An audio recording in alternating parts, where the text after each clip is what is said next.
जय हिंद, नमस्कार। मैं इस समय मुंबई से रविंद्र जैन। आखिर होली का पर्व क्या है, होली का त्यौहार किस तरह मनाया जाता है और होली क्यों मनाई जाती है, इसके पीछे पौराणिक कथा है। इसके पीछे पुरानी प्राचीन कथा है कि होली क्यों मनाई जाती है। हम आपको बताना चाहते हैं कि योद्धा राजा कश्यप जो खुद को भगवान मानता था, योद्धा राजा जो खुद को भगवान मानता था, लेकिन उनका एक पुत्र था जिद्दी स्वभाव का, उसका नाम था प्रहलाद। तो प्रहलाद अपने पिता को भगवान नहीं मानता था, लेकिन हिरण्यकश्यप अपने आप को भगवान मानता था और जनता को कठोर सजा देता था कि लोग मुझे भगवान माने और सब मुझे भगवान मानो। जनता ने भगवान माना, लेकिन उनके बेटे, खुद के बेटे प्रहलाद ने कभी कश्यप को भगवान नहीं माना।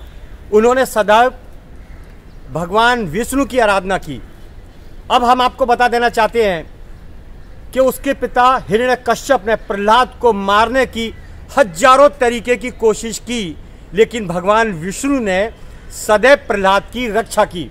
अब एक विषय, ऋषि कश्यप की पुत्री होलिका, जिसको वरदान प्राप्त था कि वो अग्नि में कभी जल नहीं सकती, तो राजा ने अपनी बहन से बोला, बहन मेरा एक छोटा सा काम कर, इस प्रहलाद को, मेरे बेटे को जो मेरी बात नहीं सुनता है, इसको लेके अग्नि में प्रवेश कर जा। तुझे वरदान है कि तू अग्नि में नहीं जलेगी, लेकिन मेरे बेटे को लेके जा और अग्नि में जला दे। होलिका ने, जो कश्यप की बहन थी, कश्यप की पुत्री थी, मैं आपको फिर बताना चाहता हूं, ऋषि कश्यप की पुत्री थी होलिका और राजा हिरण्यकश्यप की बहन होलिका। तो राजा ने पूरा प्रयत्न बना लिया, पूरा षड्यंत्र रचा और होली के रूप में अग्नि प्रज्वलित की और होलिका कश्यप को लेके अग्नि में बैठ गई। भगवान विष्णु को ध्यान केंद्रित हुआ कि मेरे भक्त पर आंच आ गई है, तो तुरंत प्रभाव से वो उनके अंदर समा गए और होलिका जल गई, लेकिन प्रहलाद बच गए।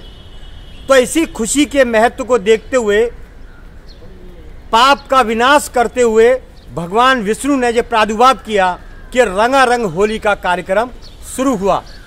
बड़ी पवित्र मित्रगण और मित्रता का होली प्रभाव, होली का त्यौहार मनाया जाता है।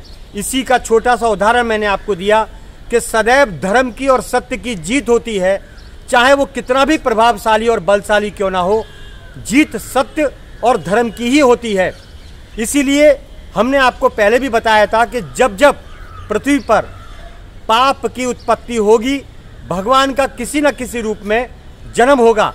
जिस तरह प्रहलाद को अग्नि जला नहीं पाई, क्योंकि वो भी भगवान विष्णु का स्वरूप है, इसीलिए धर्म की सदैव रक्षा करने वाला सदैव जीवित रहता है और पृथ्वी के अंदर तत्पर रहता है।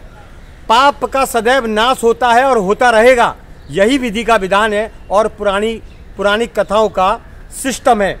तो मैंने आपको पहले भी बताया, प्रभावशाली कितने भी रहो, कंस भी बहुत प्रभावशाली था, लेकिन दुष्ट होने के नाते पाप ने उसका विनाश कर दिया। इसीलिए कहते हैं कि आज के युग में भी लिखा रहता है कि सत्यमेव जयते, सत्य परेशान जरूर होता है लेकिन पराजित नहीं। ये बात आप समझ के चलिए, इसीलिए सत्य पे कायम रहिए और आगे बढ़ते रहिए। मैं मुंबई से रविंद्र जैन। जय हिंद। होली हार्दिक शुभकामनाएं संपूर्ण विश्व को।